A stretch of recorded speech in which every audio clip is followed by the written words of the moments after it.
It's fat. It's fat. phatLiterature.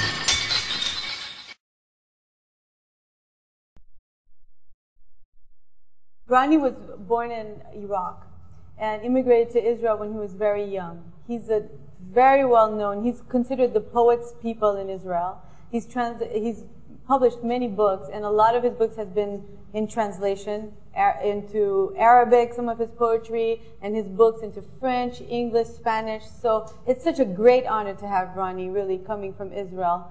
And along with Ronny is Barbara Goldberg, who's also the author of many books and a native Queens girl. Forest Hills. But the exciting thing is that Ronny is here on a tour, his first U.S. book. And he's getting rave reviews all over the place. He just came out from Canada, and we're just so excited to see him here today. And we'd like to welcome them, really. Barbara Goldberg and Ronny Someck. Please welcome Barbara. Woo! בתשובה לשאלה מתי התחיל השלום שלך. על קיר בית הקפה שליד המעברה תלו את שערו המתגרה ברוח של דוד בן גוריון, ולידו במסגרת דומה את פני הסופגניה של כולתום. זה היה בשנת 55 או 56, וחשבתי שאם תולים זה ליד זה גבר ואישה, אז הם בטח חתן וכלה. Thank you.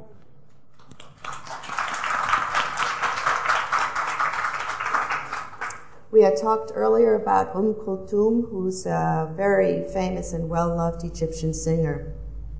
In response to the question, when did your piece begin?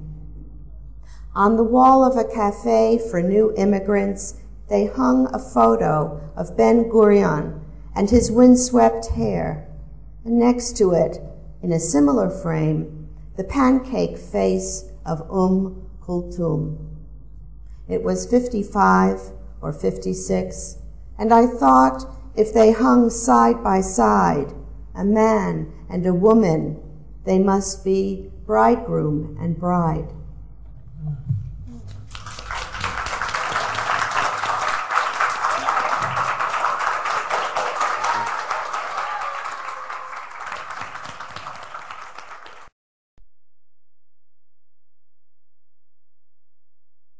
And I think now the new generation is really working towards eradicating that invisibility. And yes.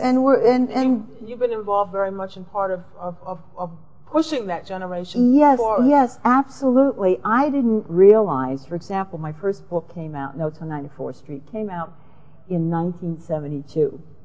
And I didn't feel I was a pioneer. That was my first book.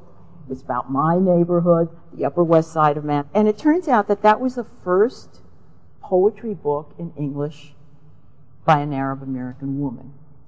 I found this out only a few years ago.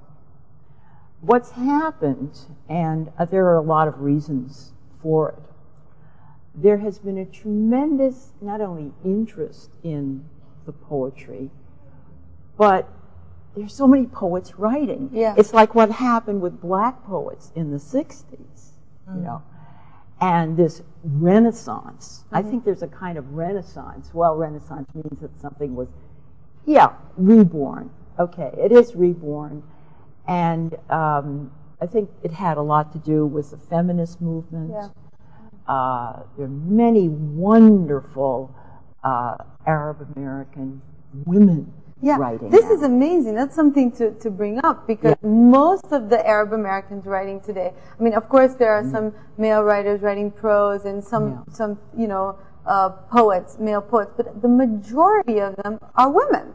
Yeah. Now, I mean, how do you explain that? I mean, what would you say about that? I think in general women are kind of, coming out of the closet, I don't know, out of sweeping the closet. And your anthology, by the way, is a really important one.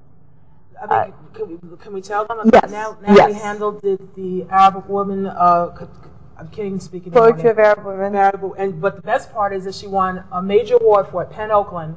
She accepted about a month or so ago, and it's on a lot of bestseller lists, and we're just very excited about it.